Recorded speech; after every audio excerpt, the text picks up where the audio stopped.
haven't spoken this morning, so my throat is a bit croaky. So yeah, I hope you enjoyed that behind the scenes video. I'm going to be doing more of them to give you kind of like an insight of like what goes on, and it's really good fun, and it is quite sort of like fast paced. And the main thing I wanted to say to you guys is the fact that the most important thing that I feel when I'm doing my photography is that my model is really, really comfortable. She's, we've done the makeup and we've done the nails and we've done the hair. And for me, the prep and the photographic makeup is really important. So if you're thinking about having pictures taken for your brand or your website, that's where we're kind of, I kind of specialize in things like that because I love to help women look their best. And even, I mean, I get loads and loads of emails from ladies wanting photography, but they say to me, look, Sarah, I am totally petrified. I don't like having my picture taken. I'm not the type of person that goes around and likes having their picture taken all the time.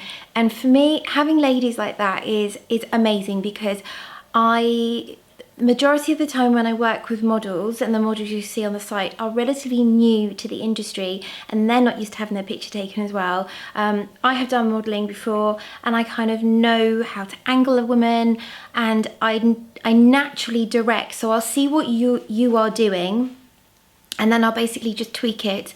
So it kind of enhances and improves maybe just your posture, just the angle, little things like that, little touches like that. I make sure that every aspect of the shoot looks beautiful, and especially the light. In the video that you saw, I class myself as a light catcher, and I love to get really, really beautiful sort of effects. Now, a lot of the pictures you see were actually taken about 2 o'clock, no, sorry, about 3:30 in the afternoon. They do look like golden light, but I managed to get the light coming from the trees, and I love that type of picture because it's so flattering for a woman. And where possible, I do shoot like that for my clients, even if it's for, say, a lady who's just got just a business empire, and you want a picture for your sort of either your LinkedIn or your profile pictures or the About Me page. I do try to get the most beautiful pictures where possible. Now, when I'm doing my prep, it's really important as well, because I really, really love to make sure that the models look really great. And in the video, I wanted to basically talk about what I did.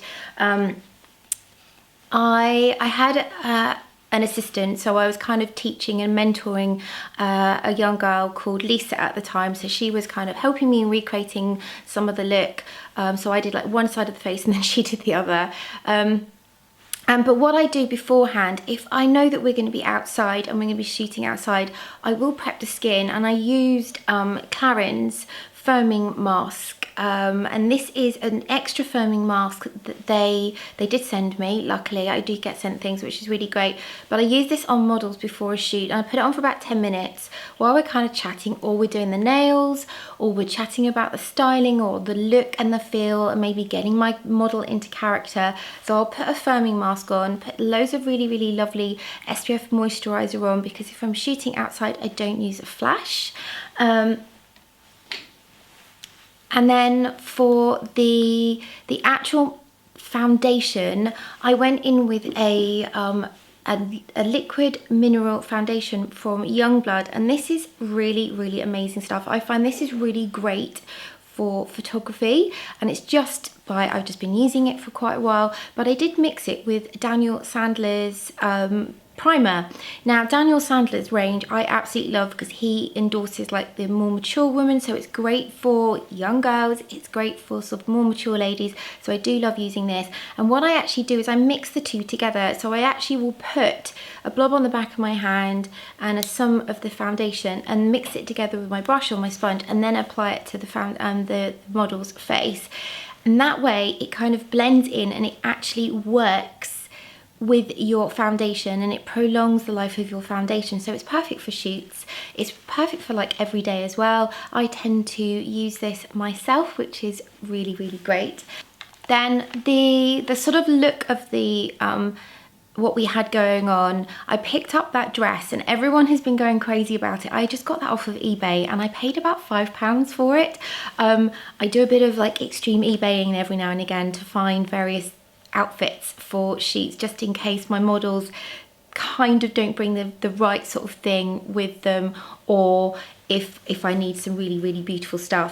Now, because the dress had sort of golds and blush, I went with the Naked Palette 3, and I opted to go for this shade here, which is Buzz, which is really nice, and we blended that across the whole of the eye. And then I went into the corner with Dark Side, which is the second one in.